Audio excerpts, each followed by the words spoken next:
Ladies and gentlemen, good morning. Welcome to the press conference of the State Council Information Office. Today we have with us Administrator of National Bureau of Statistics, Mr. Ning Jizhe, to brief you on China's economic performance in 2021 and take your questions. Now over to Administrator Ning. Friends from the media, good morning. In 2021, faced with complex and challenging international environment and sporadic COVID outbreaks at home, under the strong leadership of the CPC Central Committee with Comrade Xi Jinping at its core, all regions and departments earnestly implemented the decisions and arrangements made by the CPC Central Committee and State Council, adhered to the general working guideline of making progress while maintaining stability, coordinated COVID containment and economic and social development, consolidated the work in maintaining stability on 6 fronts, fully implemented the task of providing safeguards in 6 areas, strengthened macro policies for cross-cyclical adjustment, increased support to the real economy. The national economic recovery and development were sustained, reform and opening up and innovation were further advanced. People's livelihood was strongly safeguarded, new strides were made in building a new development paradigm, and new achievements were secured in high-quality development, making a good start for the 14th five-year plan.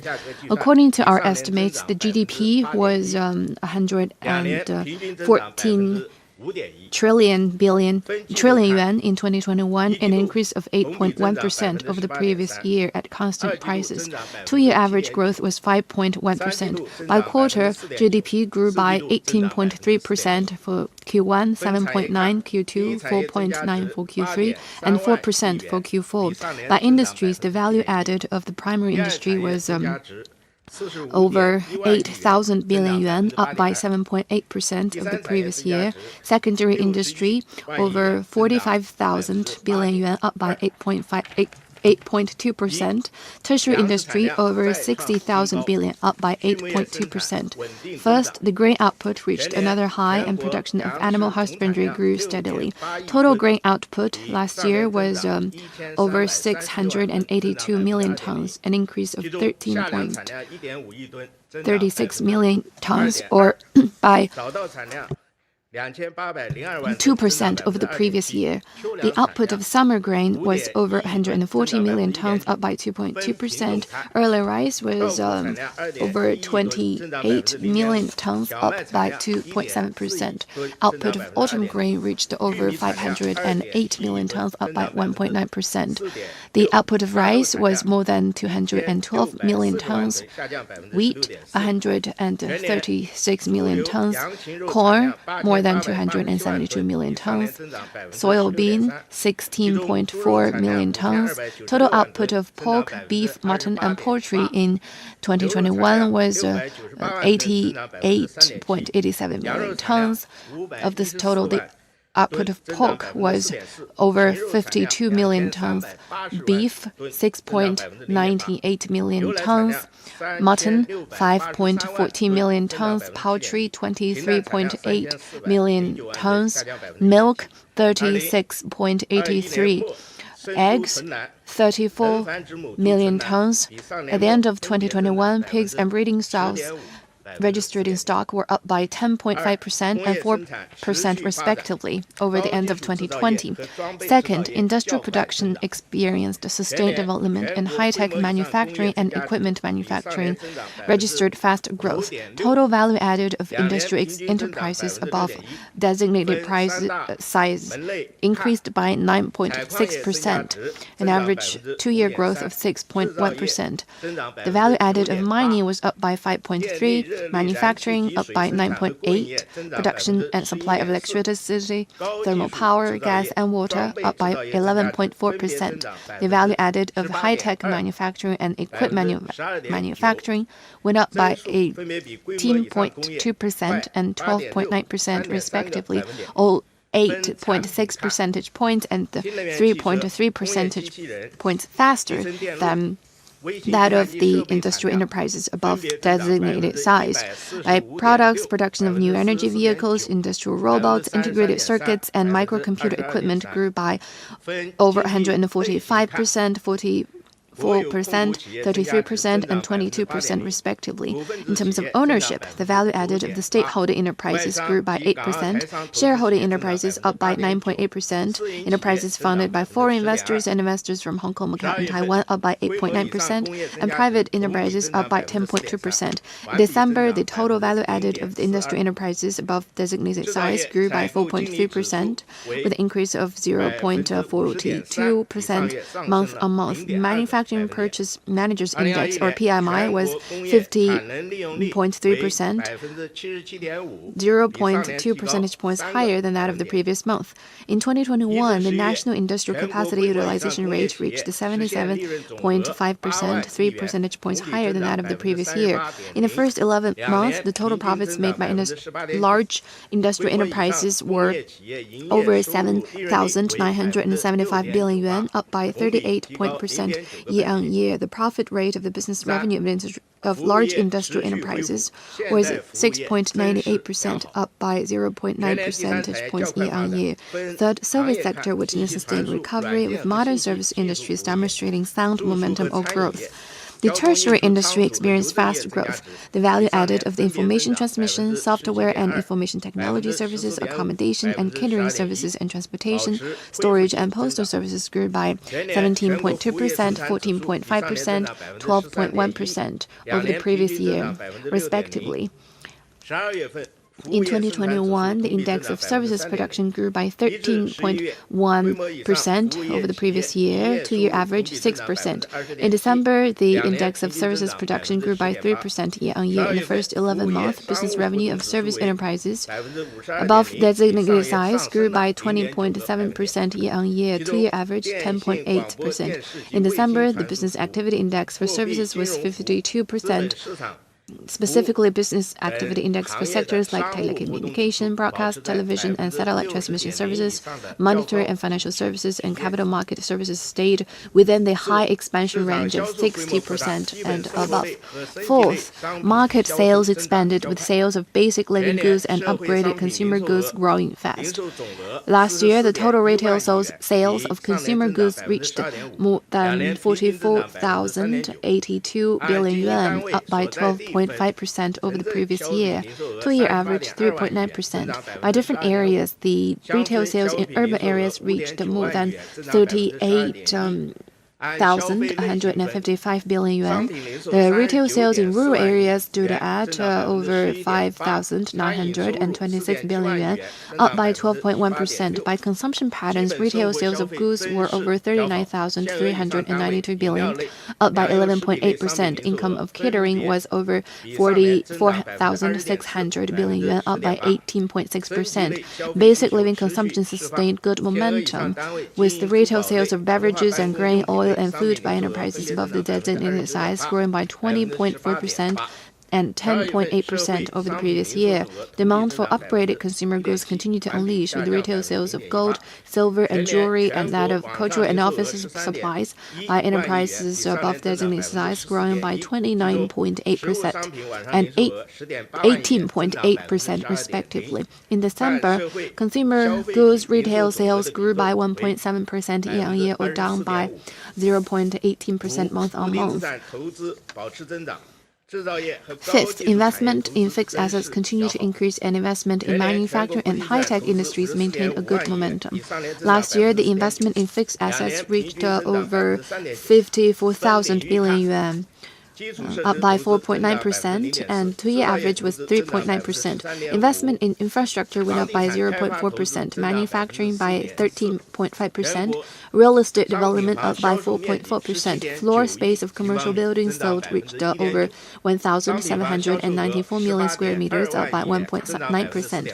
Total sales of commercial buildings were over 18,193 billion, up by 4.9%. Investment in the primary industry went up by 9.1%. 10%, secondary industry 11.3%, tertiary industry up by 2.1%. Private investment was over 30,000 billion yuan, up by 7%, accounting for 56.5% of the total investment.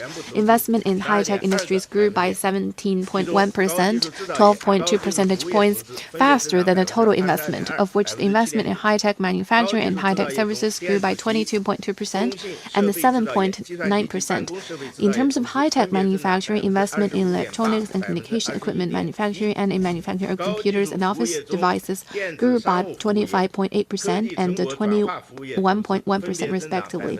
Investment in e-commerce services and services for transformation of scientific and technological achievements grew by 60.3% and 16%. Investment in social sector went up by 10% over the previous year. Investment in health sector and education went up by 24.5% and 11.7% respectively. In December, investment in fixed assets grew by 0.22% month-on-month. 6. Import and export of goods with fast growth and trade structure continued to improve. Total value of imports and export of goods was 390 billion yuan, an increase of 21.4% over the previously. Export was over 21,000 billion yuan, up by 21.2%, and import was over 17,000 billion yuan, up by 21.5%. The trade balance was over 4,000 billion yuan in surplus. General trade grew by 24.7%, an increase of 1.6 percentage points over the previous year. The imports and export by private enterprises grew by 26.7%.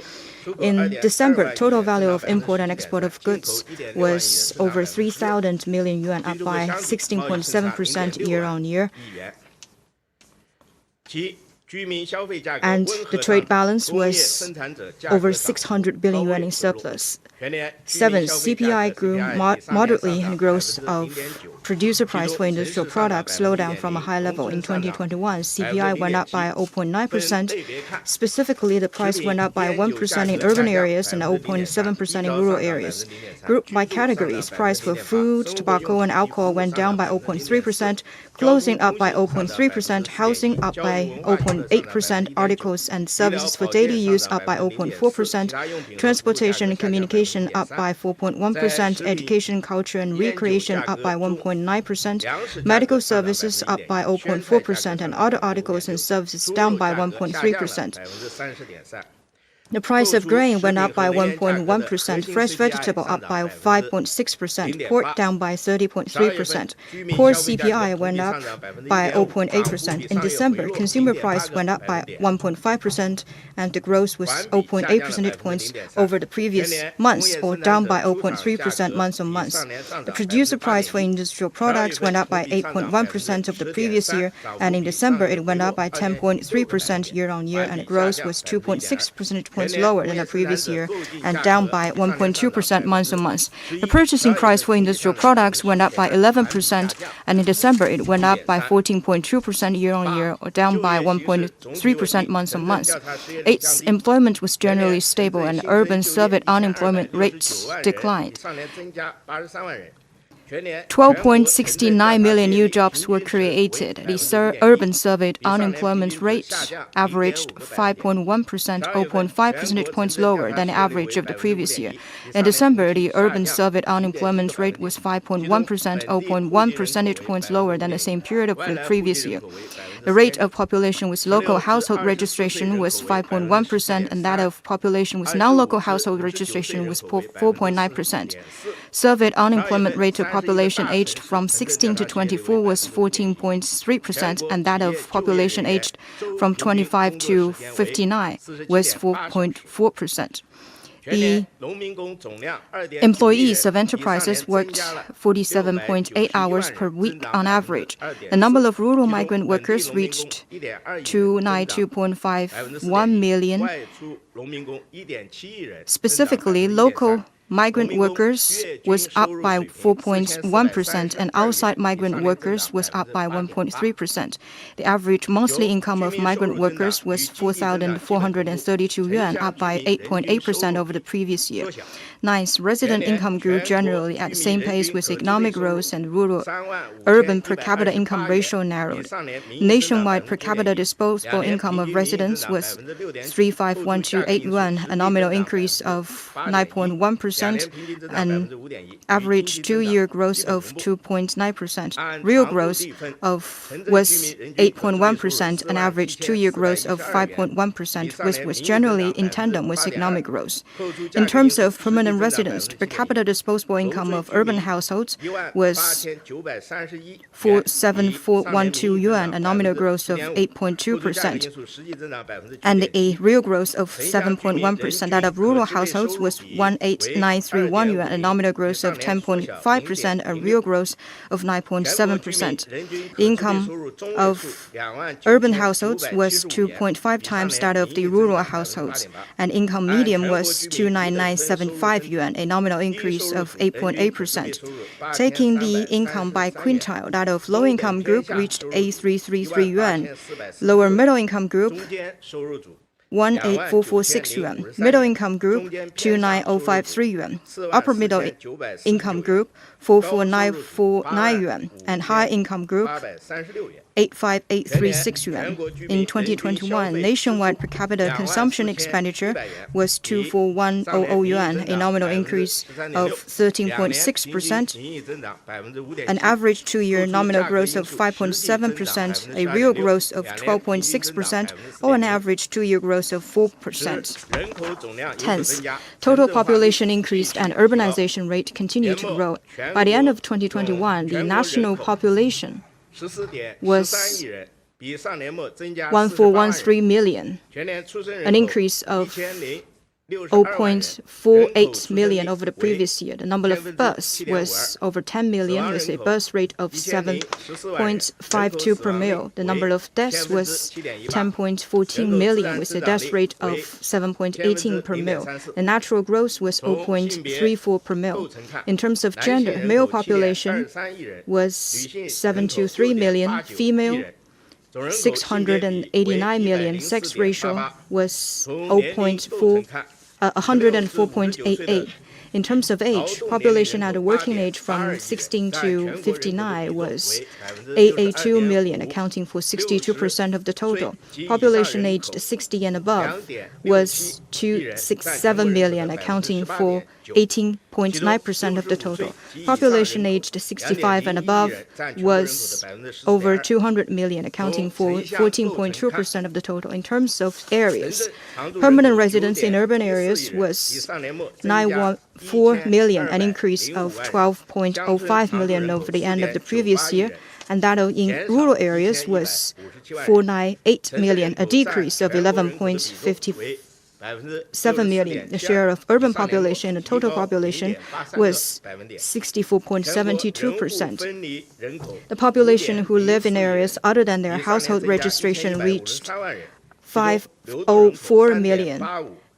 Specifically, the migrating population stood at 384 million, or 8.85 million more than the previous year. Generally speaking, in 2021, China maintained the continuous and steady economic recovery and played a leading role in economic growth and COVID response globally, with major indicators reaching the expected targets. However, we must be aware that the external environment is more complicated and uncertain, and the domestic economy is under the triple pressure of demand contraction, supply shock, and weakening expectation.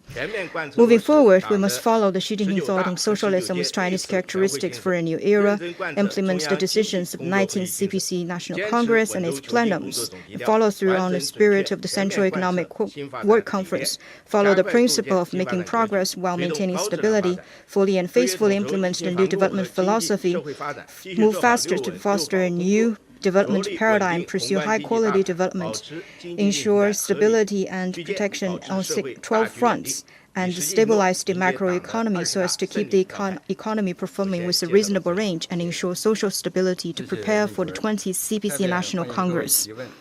Now the floor is open for questions. And please identify yourself before raising your questions.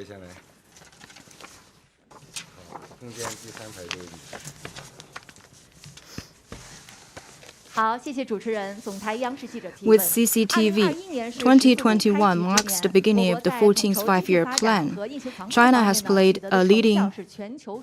has made remarkable progress in economic development, and the economy has enjoyed generally steady performance. What has contributed to this, and what's your view on China's economic performance in 2021? Thank you. It's a good question. The year 2021 is a milestone in the history of the party and country. It is of special significance in China's modernization drive. Last year, we commemorated the centenary of the founding of the CPC, achieved the first centenary goal, fully built a moderately prosperous society, made absolute poverty a thing of the past, and started a new journey of fully building a modern socialist country and marching toward the second centenary goal.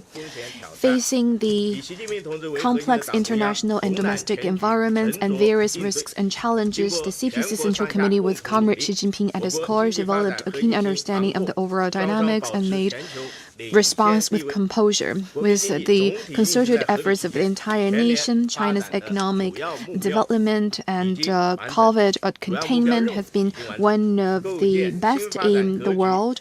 Economy was performing within a reasonable range, and the tasks and goals set for the whole year have been fully accomplished. We kicked off a good start for the 14th five-year plan. First, China's growth has been leading the world. Its economic strength has been significantly enhanced. In 2021, China's GDP grew by 8.1%. The growth rate was one of the highest among major economies in the world.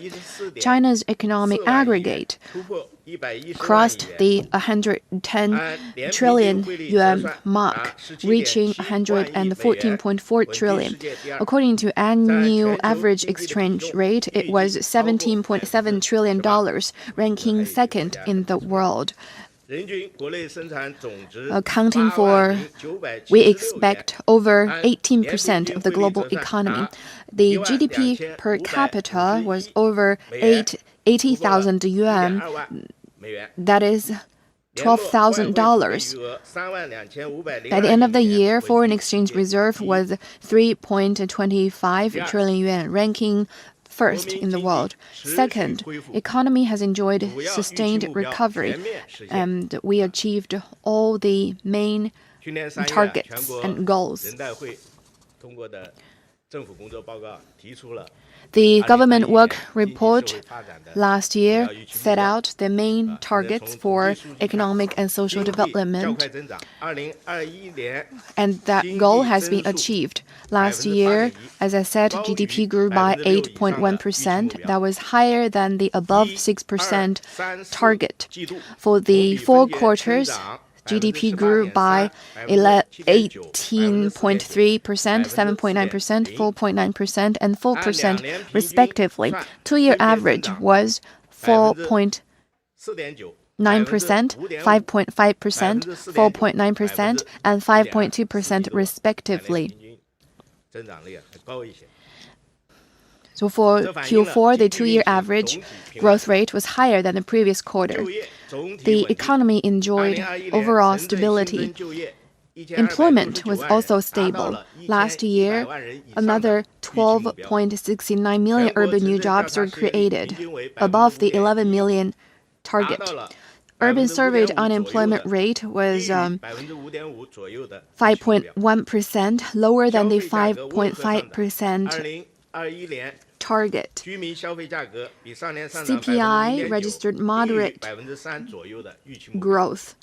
In 2021, it grew by 0.9%, lower than the 3% ceiling. For international payments, it also maintained stability. Last year, the surplus of goods trade expanded by 20.4%. So the quality and quantity of imports and exports both have gone up. household income grew basically in sync with economic growth. Last year, the per capita disposable income was 8.1%, two-year average 5.1%. That is basically in tandem with economic growth. Energy intensity declined. According to initial calculation, last year, energy intensity dropped by 2.7% against the previous year. That was close to the 3% decline target. Grain output registered a new high. Last year, grain output stood at over 680 billion kilometers, and that was higher than the goal of 650 billion kilograms. Third, innovation as a driver has been strengthened. Industrial manufacturing registered growth. Last year, total R&D spending grew by 14.2% against the previous year. The growth rate was 4 percentage points higher than the previous year, and sustaining the momentum of double-digit growth since the 13th five-year plan. The R&D spending as a percentage of GDP reached 2.44%, 0.03 percentage points higher than the previous year. Among that, basic research increased. R&D spending increased by 15.6%, accounting for over 6% of total R&D spending. Last year, the value added of all industries increased by 9.6%, higher than GDP growth. For manufacturing, it grew by 9.8%.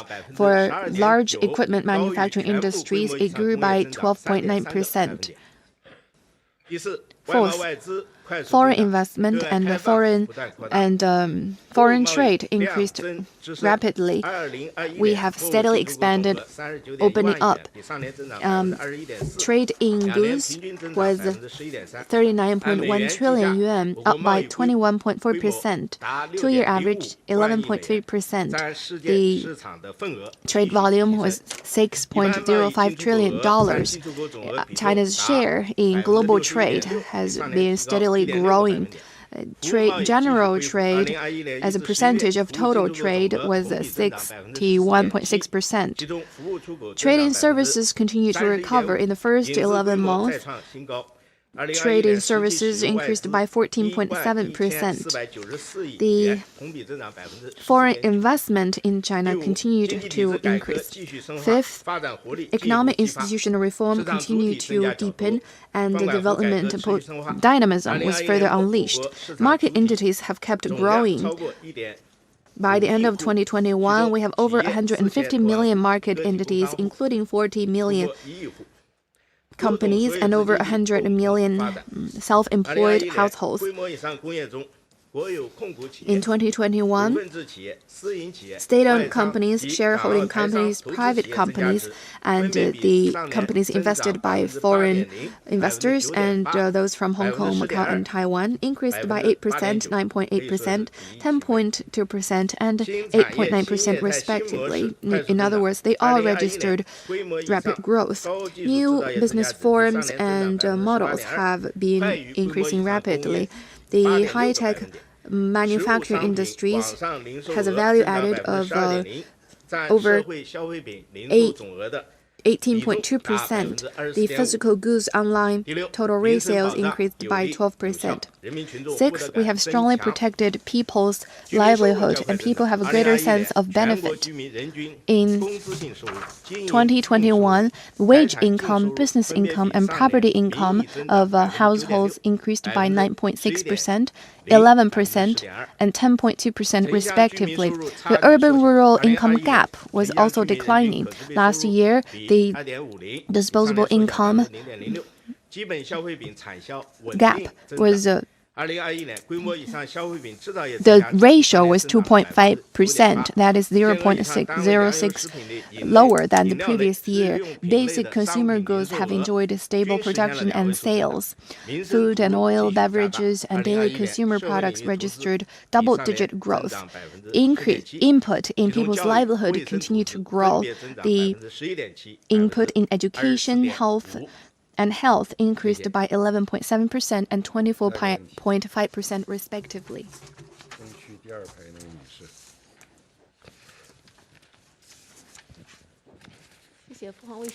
with Phoenix TV. In the fourth quarter and for the whole year, what are the contributions of the investment, consumption, and import and export? What do you think of where are the growth drivers in the face of complex economic environment? We can tell that the growth drivers from the three drivers, namely capital formation, investment, consumption, and import and export. In 2021, we set out to build a new development paradigm, and facing multiple challenges, including severe international environment and sporadic cases at home, we have steadily deepened reform and boosted domestic and international circulation, and further strengthened the resilience of development. First, the three major drivers have all important contributions. Last year, final consumption, capital formation, net export of goods and services contributed to 5.3, 1.1, and 1.7% to growth. The contribution rate was 65.4%, 13.7%, and 20.9% respectively. For Q4, final consumption, capital formation, and net export of goods and services contributed to 3.4%.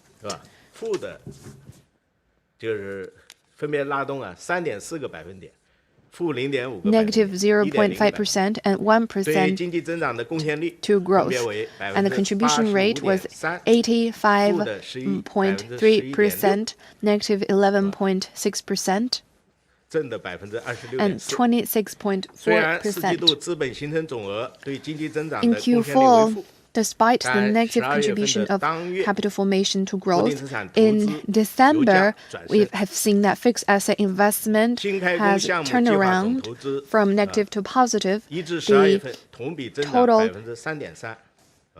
investment of newly launched projects increased by 3.3%.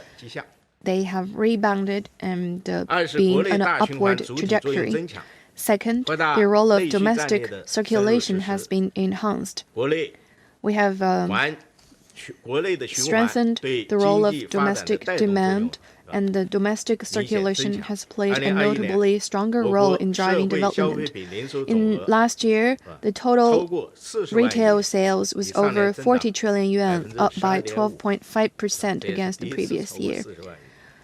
It was the first time for total retail sales to cross the 40 trillion mark. Fixed asset investment was over 50 trillion, and domestic demand contributed to 79.1%. That is 4.4% higher than the previous year. Third, domestic and international circulations have been reinforcing each other. China's strength as a mega-sized market has been strengthening and playing out. The external demand has also boosted export.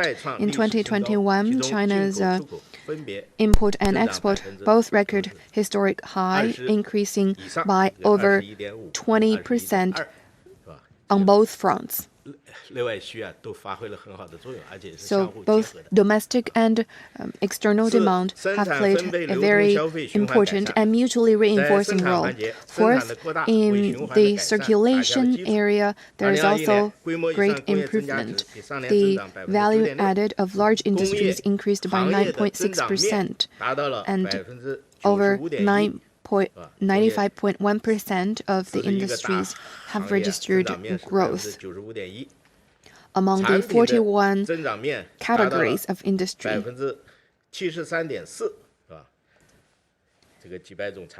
among the several hundred categories of products, 73.4% registered growth.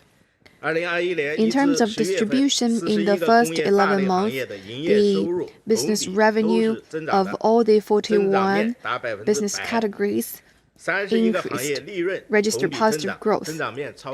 For the 33 sectors, over 80% of them registered growth. General public budget income increased by 12.8%. In terms of distribution and logistics, the smooth logistics have contributed to economic recovery and trade. Total social transportation volume and port throughput increased by 12.4% and 6.8%. In terms of consumption, expansion of jobs and increase in income have bolstered the recovery of consumption. Last year, the per capita consumption increased by 12.6%, two-year average 4%. In face of the complex environment, the sound fundamentals sustaining long-term growth have remained unchanged. China's strength as a mega-sized market have not remained unchanged. The growth drivers will continue to play out. We have drivers coming from domestic and external demand, from capital, from investment and consumption, from reform and from innovation. We have the confidence and ability to sustain sound development in the long run.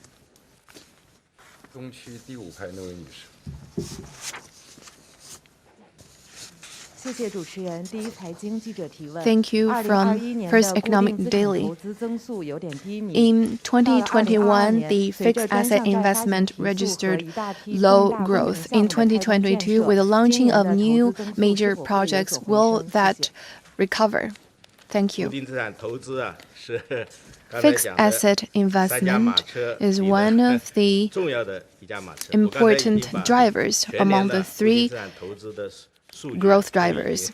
I have laid out the figures for the whole year and for Q4. Now let me give you an overview of investment. On the whole, investment has maintained the momentum of recovery.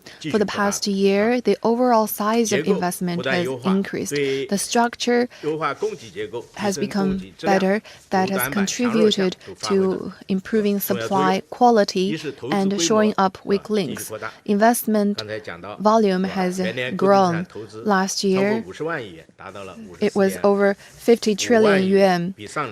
That is up by 4.9% of the previous year. Two-year average was 3.9%.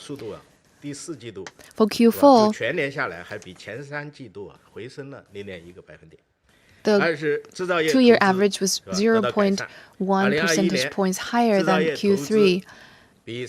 Investment in manufacturing last year increased by 13.5%, two-year average 4.8%.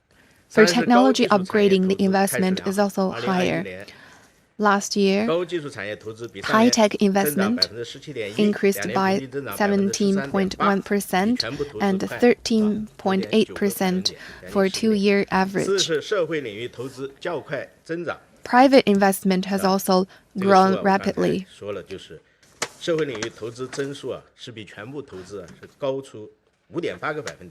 It was 5.8 percentage points higher than total investment. Looking ahead, we are positive about the trajectory. Despite a complex environment and a continuing pandemic, we can see that there are conditions and potential and drivers for China to increase investment. First, there is huge potential for investment. China remains the largest developing country in the world. Its per capita GDP is less than 1/5 and 1/3 of that of the US and Japan, respectively. The capital formation was only about 20 to 30% of developed countries. It takes sustained efforts to expand investment to pursue high-quality development. Second, the unbalanced and inadequate development remains an acute problem in China. In infrastructure, there are still many weak links. The input for general infrastructure or public facilities for farmers is only 1/5 of their urban counterparts. And also, as innovation deepens and input in R&D increases, there is huge room and momentum for growth. This year, more policy steps will be rolled out to spur investment in manufacturing and greater investment in R&D. Last year, high-tech investment increased by 17.1%. China has a lot of savings, and there are conditions in place to expand effective investment. Fourth, we are developing policies to build infrastructure, and the local governments are also on the move. In the central budget, the investment is also being channeled to where it is needed at a faster pace. A lot of major projects, high-tech, new urbanization, new infrastructure, and major transportation and irrigation facilities are also in the pipeline. We will also have stronger fiscal and monetary policies to boost fixed asset investment. Last year, the newly launched projects registered 280,000. We have seen that also an upward trajectory. A large number of major projects have been launched since the middle of last year. So we're confident about the future prospects. Thank you.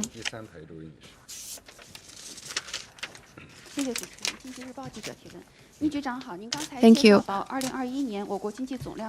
In 2021, China's GDP has surpassed 110 trillion. Its per capita GDP is expected to surpass $12,000. That is close to the threshold of high-income countries, according to the World Bank. How do you see these changes? What do they mean?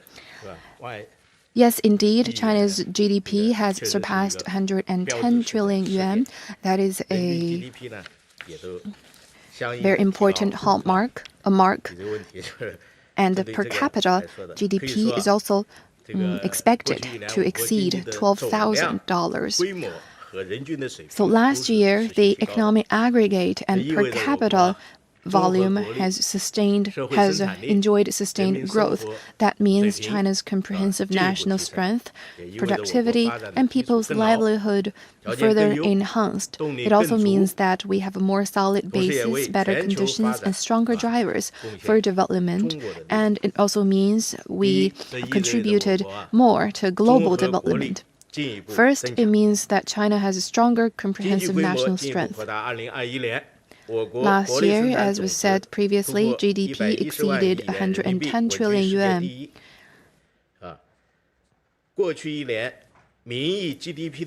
For the past year,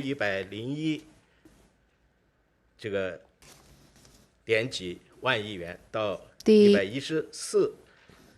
nominal GDP was over 13 trillion yuan. And the increment of GDP was over $2 trillion, and that is equivalent to the total GDP of a fairly big economy in the world, like that of Italy.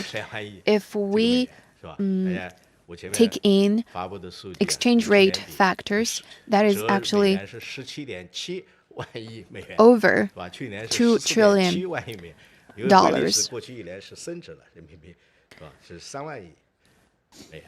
So the increment was equivalent to about $3 trillion, but we still go with the RMB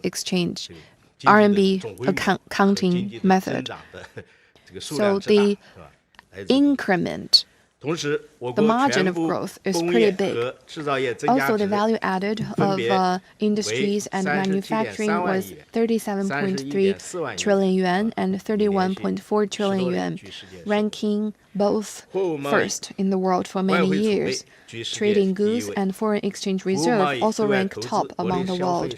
Trade in services, overseas investment, and domestic consumption rank second in the world. China's per capita GDP was over 80,000 yuan. According to average exchange rate, it is about $12,551. That is lower than the threshold for high-income countries, but it is above the world average in terms of GDP per capita. We estimate that the average per capita GDP in the world will be about $12.1 thousand dollars, and for China's is about 12.5. So it's above the world average. The second, it also means productivity has been growing. The output of major industrial and agricultural products rank one of the top among the world. Last year, total grain output was over 650 billion kilometers. China ranked the top in the world in terms of grain output, onion, cotton, meat, tea, fruits.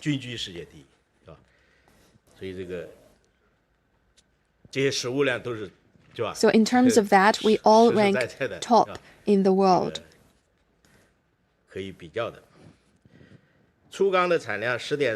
Crude output was over 1 billion ton,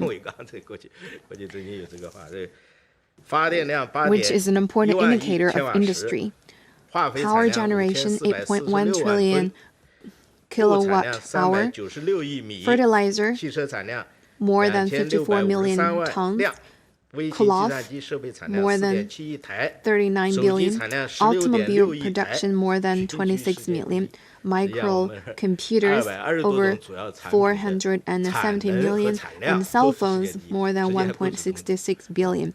All ranking first in the world. Among all the 220 industrial products, China ranked top, among the top in the world.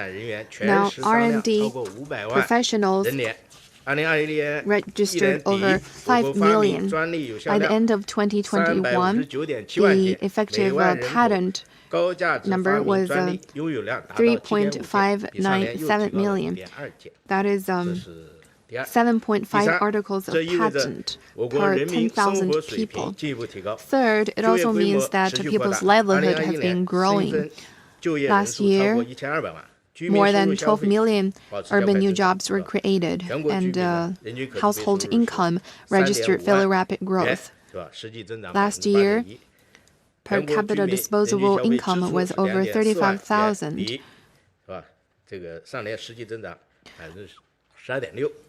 and consumption spending was over 24,000. That is 12.6% higher than the previous year. Also, the Angels index coefficient was lower than previously. Also, it means a greater international influence on the part of China. In 2020, the world economy registered a negative growth, while China had a positive growth. So obviously, China played a very important role in driving global growth. In 2021, we estimate that China's growth rate, contribution rate to global growth will be 25%. Playing an important role in driving global recovery. Also, in terms of COVID response, China made huge contribution. In 2020, China was among the first to contain epidemic at home, and we have worked to prevent case import and domestic rebound, and ensured the health of 1.4 billion people. This in itself is a contribution to global response. By the end of last year, China provided 372 billion masks, over 4.2 billion protective suits, 8.4 testing kits, and provided over 2 billion COVID vaccines to more than 120 countries and international organizations, more than any country else. That being said, China remains a country in the upper middle income category. Its GDP per capita is lower than the threshold of high-income countries and is still well behind developed countries. China remains the largest developing country in the world. The basic national condition of China being at the primary stage of socialism for quite a long time remains unchanged. We also have prominent problems of unbalanced and inadequate development. Urban-rural gap remains big, and innovation capacity needs to be enhanced. We'll continue to grant our efforts to fully and faithfully implement the new development philosophy and work hard to pursue high-quality development to enhance China's overall national strength, productivity, and people's living standards. Thank you.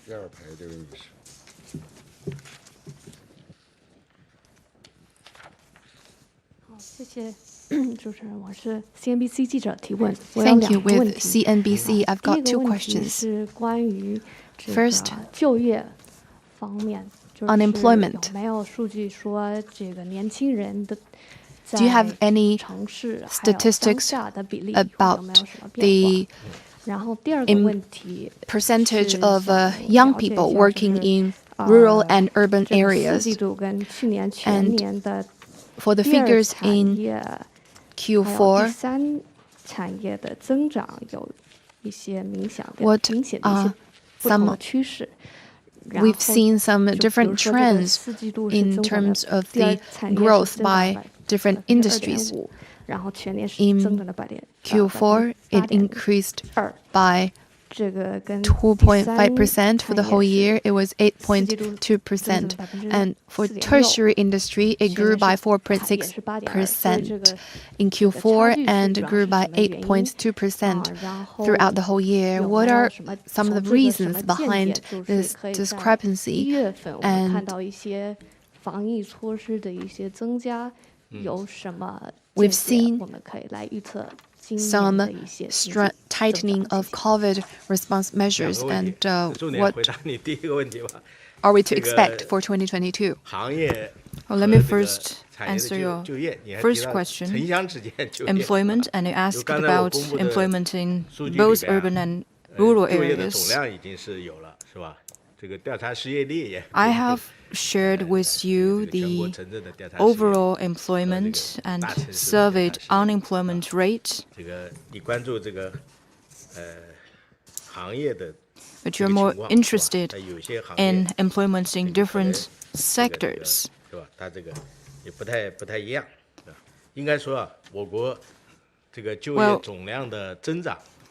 the increase in jobs and stable unemployment rate has met the set target, or the unemployment rate is lower than the sets targets, and they can break down to the following reasons. First, the continuous economic recovery has helped to create more jobs, and this has laid a foundation for good employment.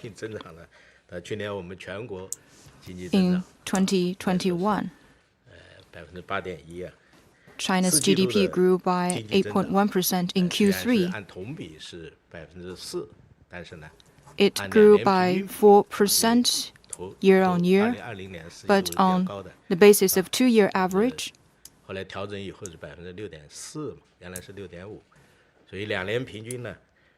terms of two-year average, it increased by 0.3 percentage points from 4.9 to 5.2%. So we need to look at both the year-on-year, month-on-month, and month-on-month terms, as well as two-year averages. This has laid a good foundation for employment. And second, supporting policies has provided help to key groups, including college graduates, rural migrant workers, and etc. And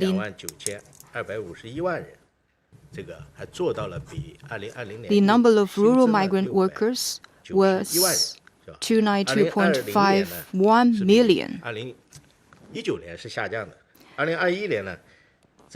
more than that of 2020, while in 2020 the number was smaller than 2019. So since the second half of last year, the surveyed unemployment rate for these rural migrant workers can stay below 5%. And third, new business employment forms continue to develop at a fast pace. Flexible employment have created many jobs.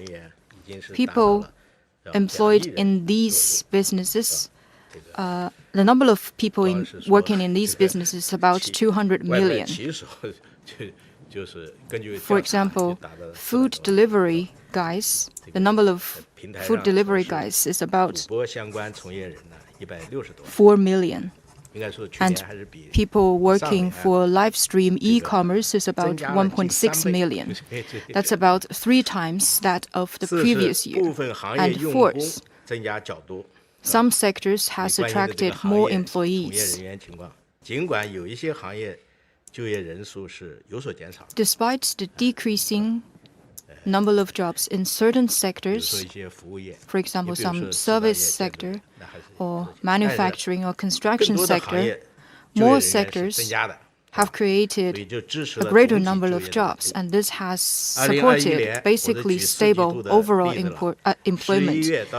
Let me give you the number for Q4. From November to December, the number of people working in retail sales increased by 1.8 million, transportation up by 410,000, business service up by 380,000. This has offset the decreasing jobs in some other sectors. And fifth,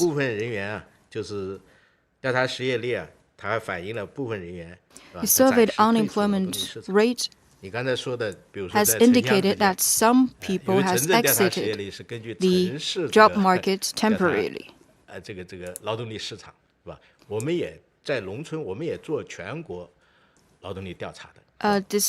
In addition to urban areas, we also have nationwide surveyed unemployment rate. In a rural area, the number is a bit lower than in urban areas. If the rural migrant workers go back to their villages, then they will not be included in the job market in urban areas because they will find jobs in their villages. And for some people, they have transferred to non-market working forces. such as training, healthcare, and etc. And some people who used to work in the agricultural and construction sector, due to the seasonal change, they will exit the job market temporarily. You're very interested in employment in different sectors and different regions.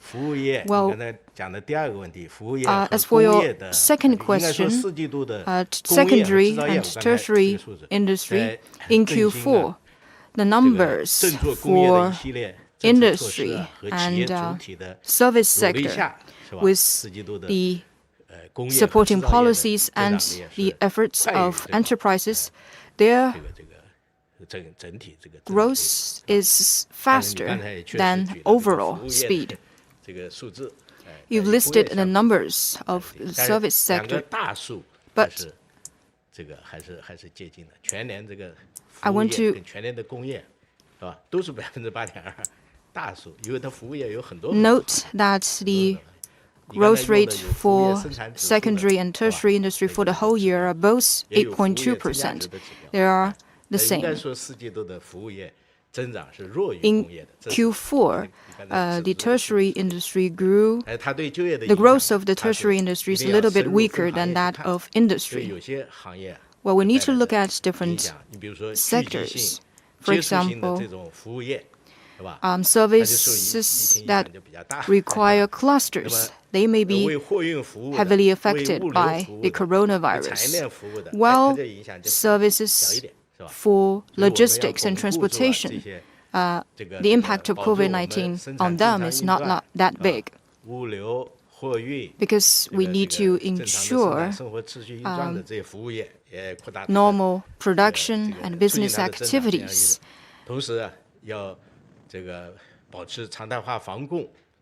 Alongside regularized and targeted COVID response measures. Our aim is to ensure a good environment for economic and social development.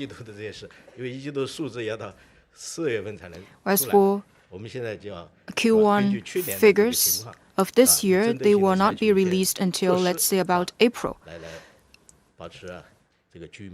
So, based on the current condition, we need to ensure reasonable growth of the economy and stable employment. Next question, please. Ms. Reuters, what's your view of China's economic performance in 2022? What are the downward pressures and risks that the economy will face this year? And to ensure economic performance within a proper range, will there be more efforts to stabilize growth, or the relaxing of regulation on property? You asked about the prospect for economic growth for this year. On the whole, this year the economy will gradually return to a normal state. And we have to admit that the external environment is becoming more challenging. For domestic development, we do have pressure.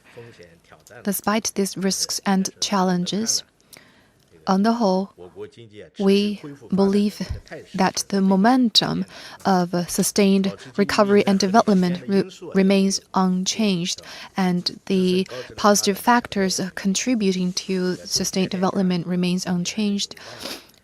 For the whole year, the economic development is able to make progress while maintaining stability.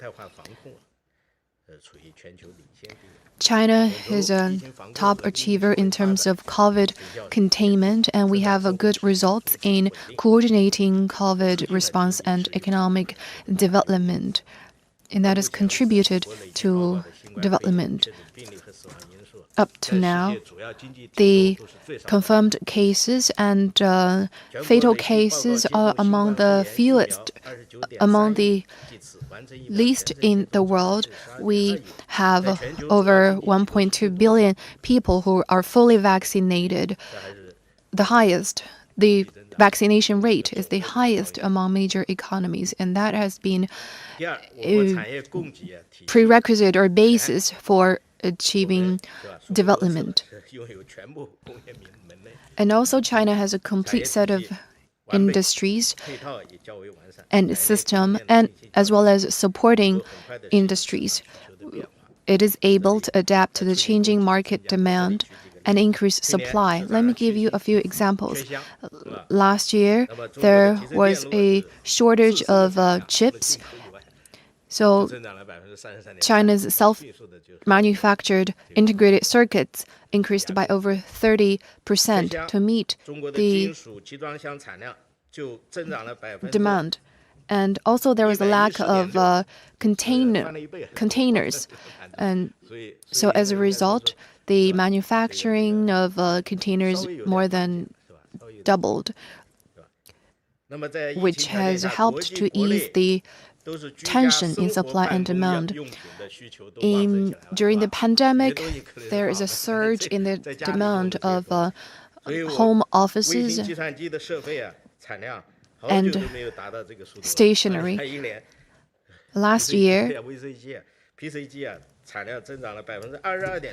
the production of personal computers increased by over 20%, and smartphones output increased by over 9%, and that was achieved on a very large basis. So such a growth margin is pretty big. And when people are cooped up at home, the demand for home consuming meat has been increased significantly. I give you these examples to show that whenever there's a shortage, there will be stronger supply.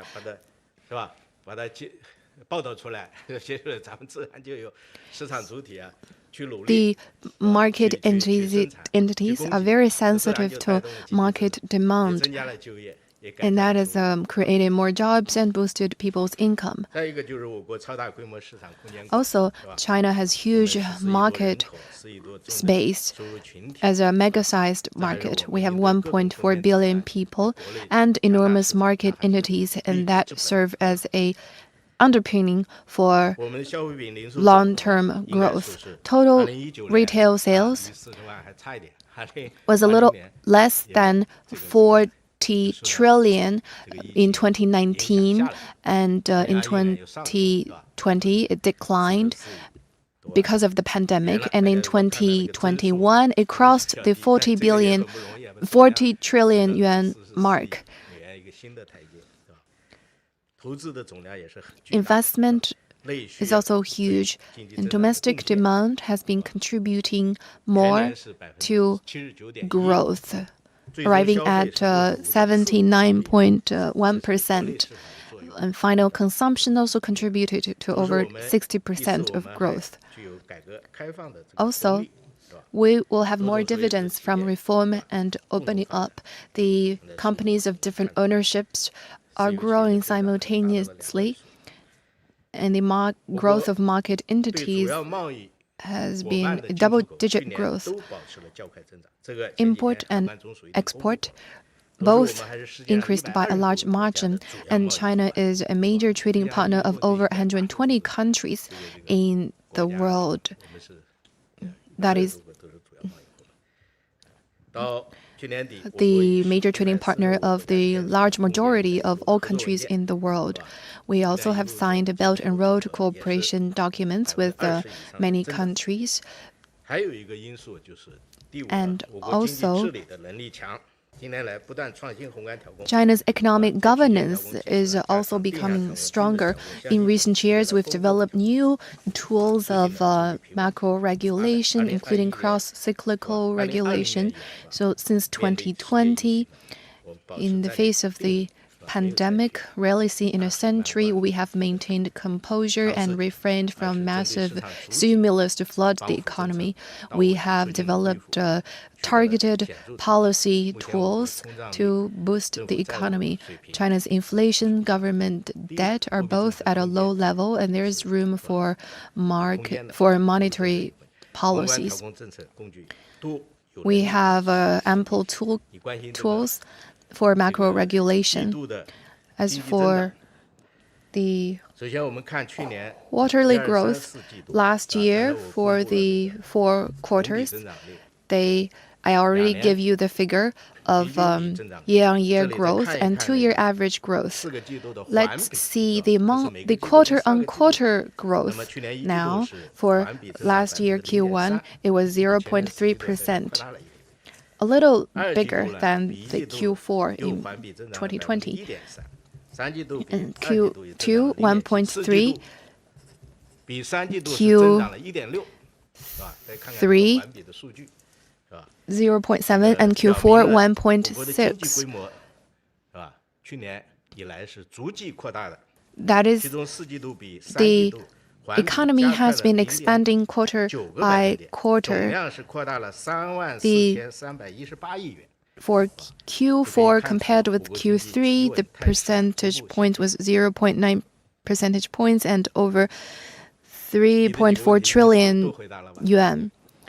So I hope I have answered all of your questions. As for the property market,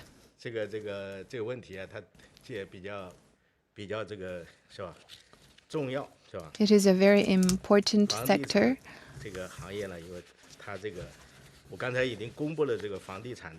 I already gave you some statistics of the property market.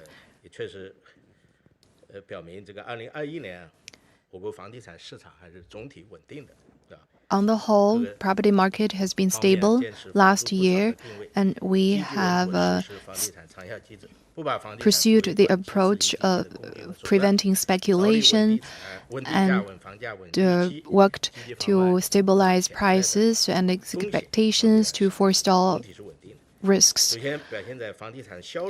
First, the sales of houses has been stable and the sales volume increased. Last year, the total floor space was over 1.7 billion square meters. The sales volume was over 1.8 billion, and investment in the real estate also went up. It was more than 14 trillion yuan, and investment in residential housing was 2 percentage points higher than the overall property investment. Third, the prices in property market was generally stable. Among the 70 surveyed cities, the prices increased by 4.4%, 2.8%, and 0.9% for first-tier, second-tier, and third-tier cities, respectively. Also, social housing or low-income housing have been steadily ramped up. Last year, a large number of subsidized housing have been constructed. For this year, from our perspective at the National Bureau of Statistics, we see stable and healthy development. The demand for property market will continue to be unleashed, and the urbanization rate continues to grow, and China is still amid the process of urbanization. By the end of last year, the urbanization population was over 12 million. So as people move to cities, they will need housing. And for migrants, we have over 300 million. That is over 8 million That is 8 million more than last year.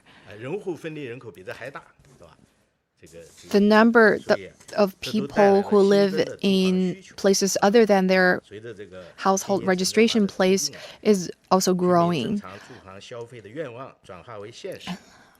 People's needs for housing will continue to be met, and there are also a host of monetary policies to extend support.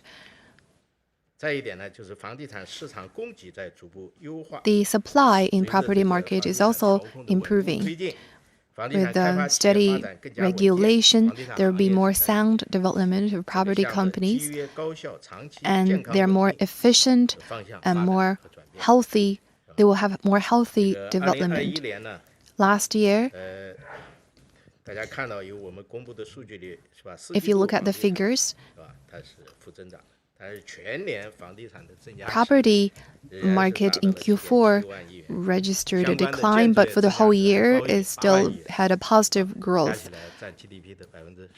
Its contribution rate to GDP was more than 14%. Will also develop the renting market and promote more healthy development of the sector. More subsidized housing will be built.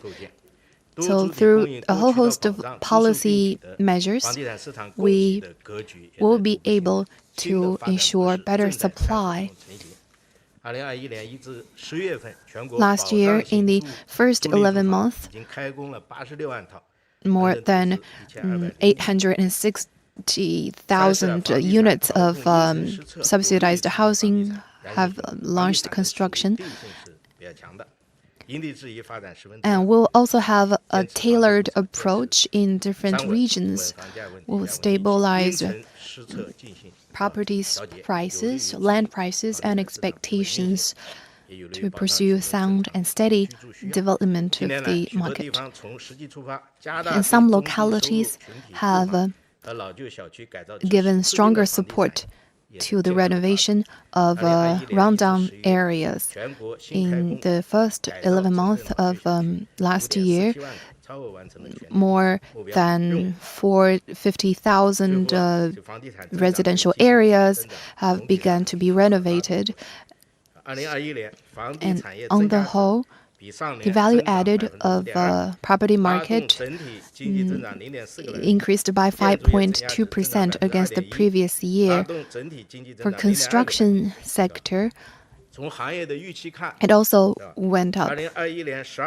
In December last year, the construction activity index was 56.3%. It was kept above 55% for 10 months running. With the long-term mechanism being gradually developed, we will be able to have overall stable development of the property market in 2022.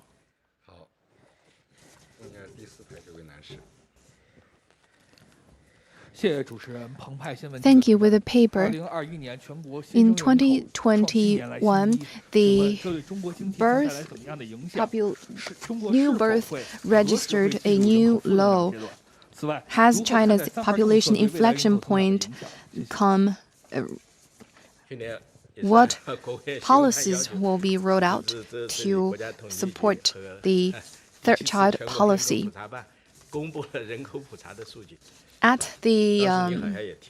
On this very occasion, the 7th census result was released, and I remember that on that occasion you also raised a question, and today's question is also a very good one.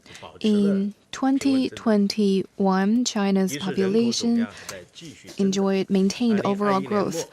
By the end of last year, we had 1.413 billion people. Last year, the birth was 10.62 million.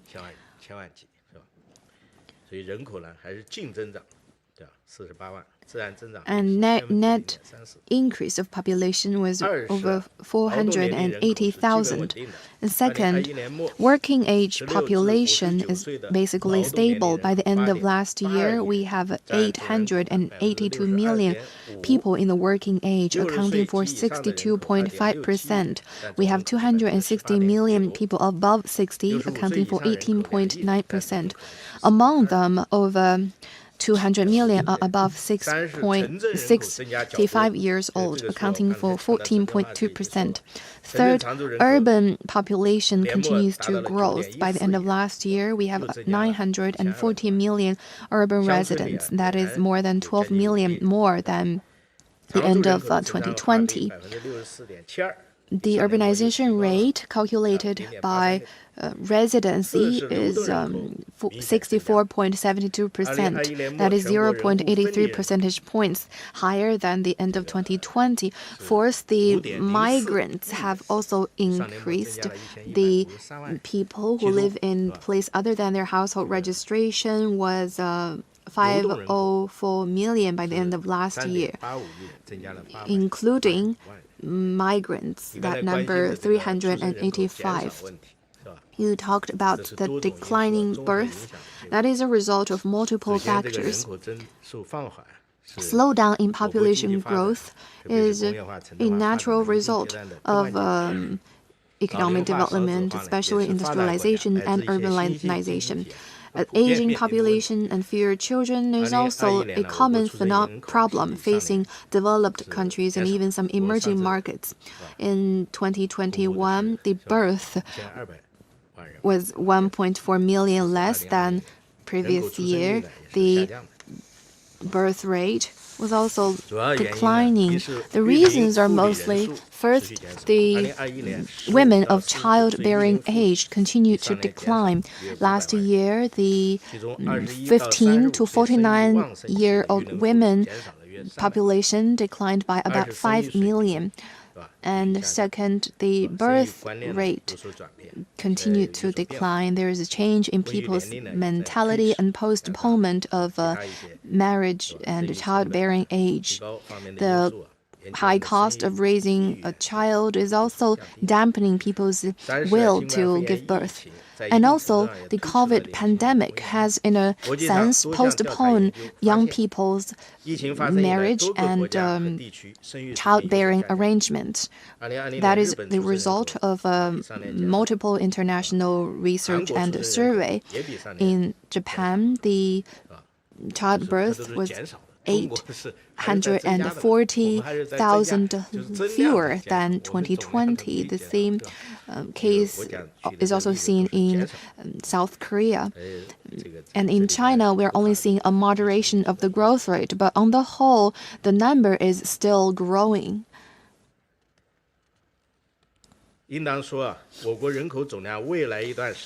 For some time, China's population will continue to be kept at above 1.4 billion. First, we have a large aggregate of women of childbearing age. Now we have over 300 million women of childbearing age. Each year, we will have more than 10 million births, and the total population will be kept above a certain level. And the third child policies will continue to be unleashed.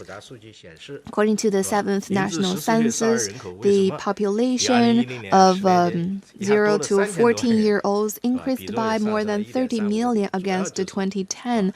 And one important reason behind that is the relaxation of family planning policies. The proportion of second child in new birth increased from 30% in 2013 to 43% in 2021.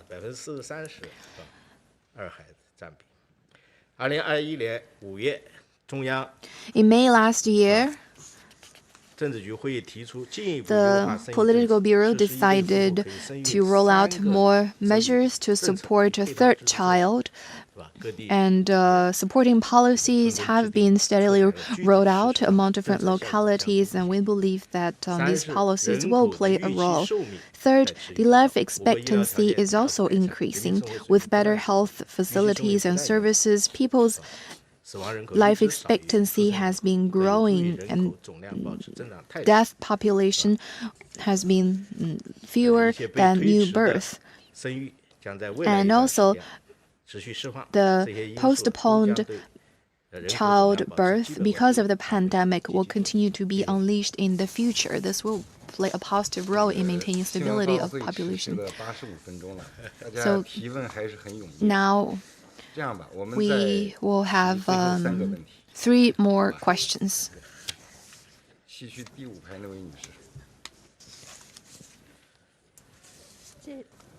谢谢主持人，我是总台央广记者。那么我们也注意到，2021年我国粮食产量是再创新高。那2022年面对发展新形势，我国农业生产能否得到巩固？Well, China's agricultural production became consolidated. What are the main reasons? In 2021, international food price soared, and it has posed inflation pressure for many countries. How did it affect China's food security, and can we ensure food supply? Well, agriculture is the foundation of every sector, and food is the basic necessity of the people. In 2021, China's grain output set a record high. In 2022, we're faced with many new circumstances. For example, the increasing food price globally.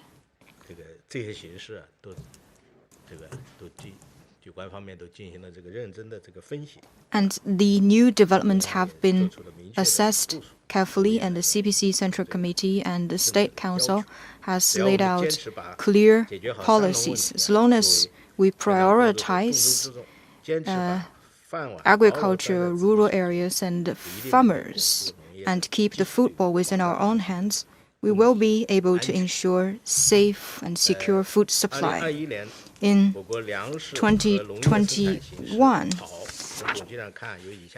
China's food and agriculture production has enjoyed a good situation. First, it is because summer grain, early season rice, and autumn grain all had more output. The output was 291.9 billion, 56 billion, and 1017.8 billion jin, more 6.2 billion, 1.4 billion, and 19.1 billion more than the previous year.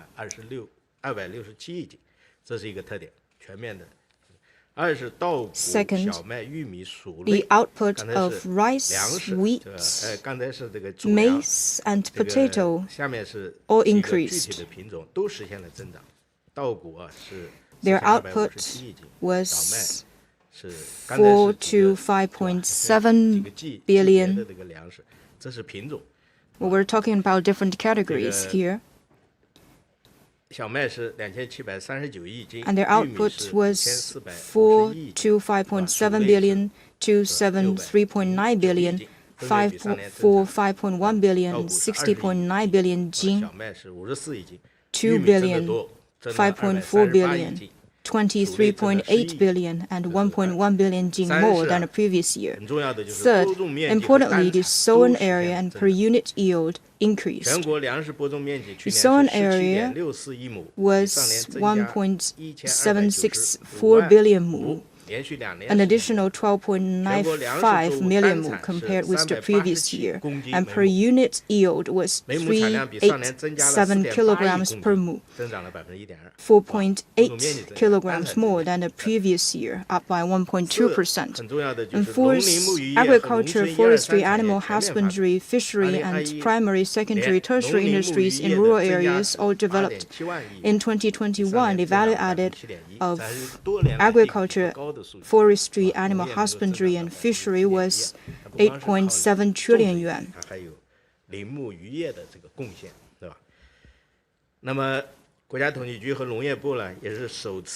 The National Bureau of Statistics and Ministry of Agriculture has released for the first time the value added of agriculture and relevant industries in 2020, which was 16.69 trillion yuan, accounting for 16.47% of total GDP.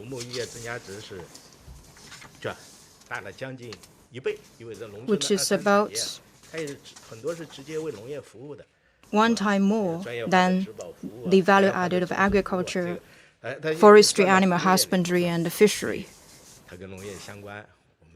Because this has taken into account relevant services sector. This year, China's food supply will be ensured. It is because first, increasing output. We've had harvest for 18 years running. Between 2007 and 2009, grain output stayed above 1 trillion jing. 2010, 2011, 1.1 trillion. 2012, 2014, 1.2 trillion. And since 2015, it has been over 1.3 trillion jing for 7 years running. This has effectively ensured food supply. And second, a large stock. China has a sufficient food stock. The stock of wheat and rice accounted for over 70% of the total. The stock of wheat can meet the consumption demand for a year and a half, and the stock of business grew notably. That of wheat and rice grew by over 50% year on year. Third, growing sown area. We've implemented strict measures to protect farmland and ensure the red line of 1.8 billion mu of farmland is not crossed. We have curbed non-agricultural use and non-grain-related use of farmlands and increased sown area. In 2021, sown area increased by 0.7% compared with the previous year. In 2020, the recropping rate was 1.31.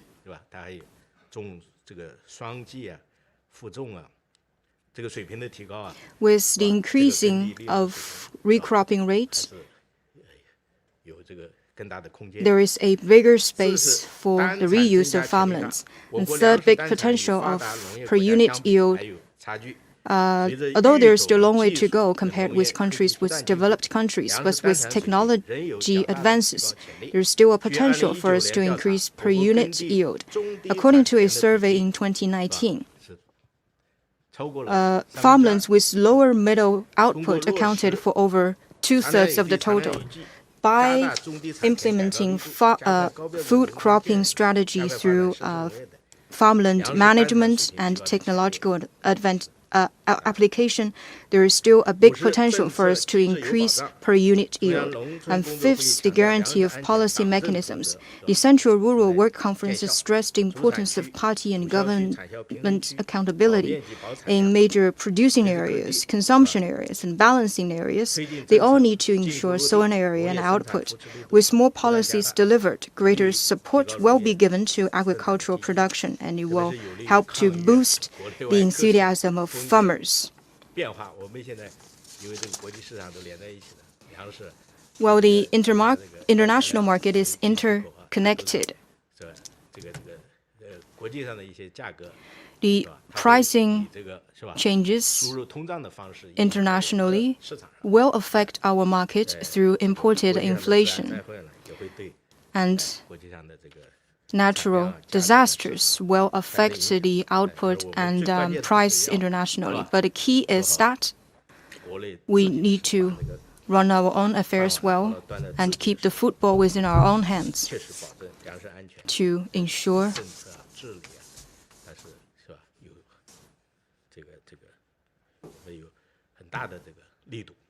the policy and measures are delivered for food security.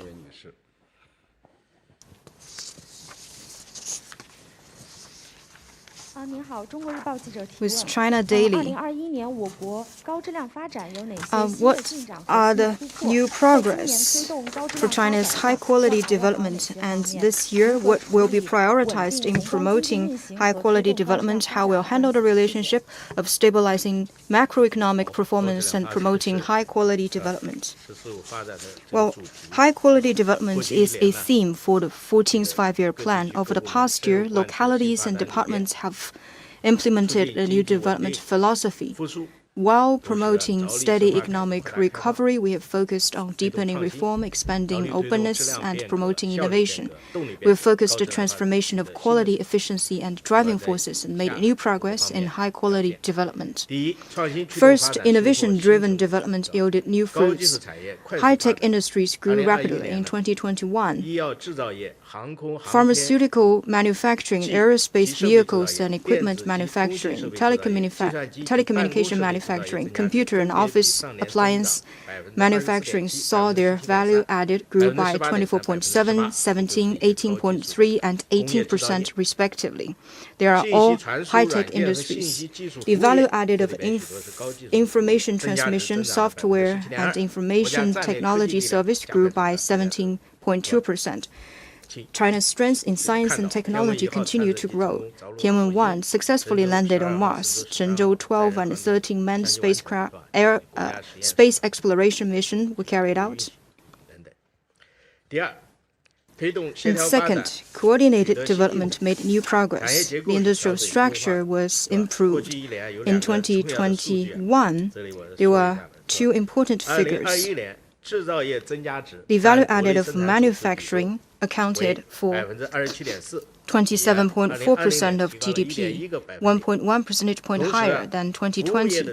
The value added of the service industry accounted for 53.3% of GDP, contributing 54.9% to economic growth.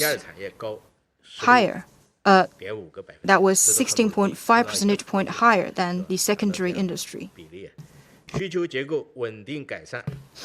Demand structure steadily improved in 2021. Domestic demand contributed nearly 80% to economic growth, 4.4 percentage point higher than the previous year. Urbanization rate increased. At the end of 2021, urbanization rate was 0.83 percentage points higher. And third, green and low-carbon development made new achievements. Energy conservation and emission reduction was steadily advanced. Energy consumption per unit of GDP in 2021 was decreased by 2.7%, a big step forward compared with 2020. Clean energy consumption developed rapidly. In 2021, the consumption of natural gas, hydropower, nuclear power, wind power, and solar power saw their share accounting for 25%, up by 0.1 percentage points. Output of green products grew rapidly. In 2021, the production of new energy vehicles and solar batteries saw their output grew by 145.6 and 42.1% respectively, which are very impressive. Air quality continued to improve. And fourth, openness-driven development made new breakthroughs. Trading goods was over $6 trillion for the first time, a new record, a 30% growth in dollars, and the fastest speed since 2011. Paid-in foreign investment was over 1.1 trillion yuan. Our trade volume with Belt and Road countries was 11.6 trillion yuan. China-Europe Railway Express completed 15,000 services, up by 22%.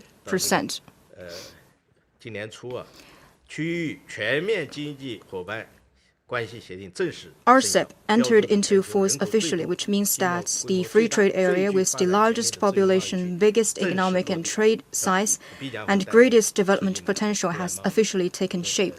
It will bring more favorable conditions for mutual investment and international trade. And fifth, shared development made new progress. Urban and rural income continued to increase.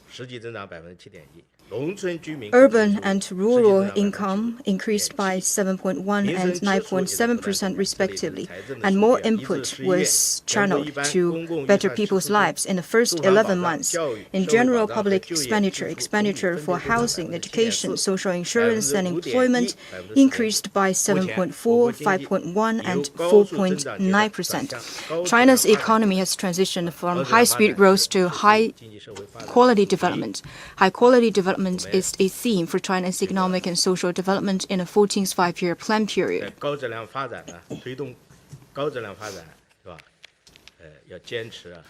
In promoting high-quality development, we need to keep to the principle of seeking progress while maintaining stability, prioritize development,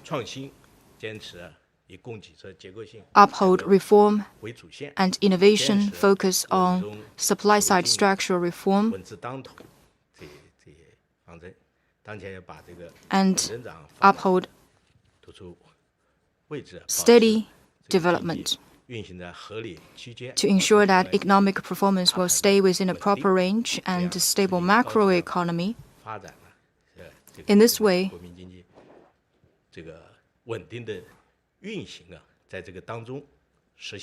we can,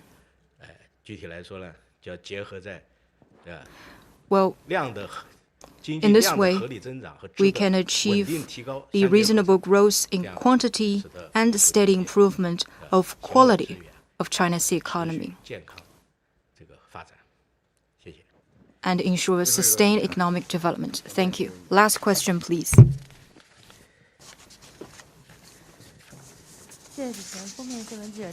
It's cover news. Increase of income is an important part to better people's lives. What are the features in 2021? What about the income disparities? What more problems remain, and what more will be done? Well, thank you. In 2021, with China's economic recovery, employment has been basically stable, and business performance has been improved. Solid support has been given to better people's lives. All these have contributed to the recovery growth of income and the narrowing of income disparity, which can be shown from the following. First, income growth was basically in tandem with the economic growth. In 2021, per capita disposable income was 35.128 thousand yuan, a nominal growth of 9.1% and real growth of 8.1%, which was basically in tandem with economic growth, and as well as the two-year average growth. And second, all kinds of income increased. With the deepening reform of government functions and greater support to businesses, net per capita operating income grew the fastest, a nominal increase of 11%.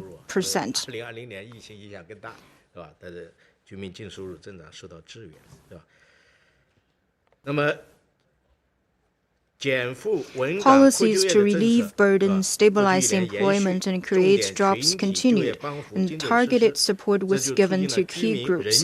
This has contributed to the nominal growth of 9.6% of per capita wage income. The monthly wage income for rural migrant workers was 8.8%. With the reform of capital markets, interest rate markets, and house leasing markets, net per capita property income grew by 10.8%. Solid efforts were made to better people's lives. Old age and retirement pension was paid in full and in time, and temporary assistance scaled up. This has contributed to the nominal growth of 5.8% of net per capita transfer income. And third, the urban-rural gap continued to be narrowed. With the deepening of rural revitalization, the income growth of rural residents was faster than that of urban residents. In 2021, the income growth of rural residents were 10.5 and 9.7% respectively, over 2 percentage points higher than that of urban residents. And urban income was 2.5 times that of rural income, 0.06 smaller than the previous year. And third, the income of central and western areas grew rapidly. With strategy to coordinate regional development and key regional strategies, the income of residents in central and western areas grew faster than the national average, which were 9.2 for the central area and 9.4% for the western area. That's 0.1 and 0.3 percentage points higher than the average. Fourth, the growth of lower middle income group grew faster than the average. Taking income by quintile, the 40% of households with the lowest disposable income saw their income grew by 9.8%. The income of 20% of middle income group grew by 10.7%, and that were 0.7 and 1.6 percentage points faster than the national average. And these figures can show us how the income goes. We also need to see that China is still faced with downward pressure, which has affected the increase of income, and the development income and distribution gap still exists between different regions. Moving forward, we need to prioritize development, follow a people-centered approach, prioritize employment, and adopt income-increasing policies. Set up the basic institutional arrangement for primary, secondary, and tertiary distribution, further narrow the income gap, and promote common prosperity with solid efforts. Thank you. Well, thank you all. This is the end of today's press conference. Thank you. There was a press conference held by the State Council Information Office on China's economic performance in the year 2021, and the official figure is out. China's GDP grew by 8.1% annually to the total amount of 114 trillion yuan, the world's second largest economy in GDP terms. And that's it for this edition of The World Today on CGTN. I'm Pan Deng in Beijing. Coming up is The Point with Liu Xing, of course, with an in-depth analysis into the just released Chinese economic figures. Stay tuned.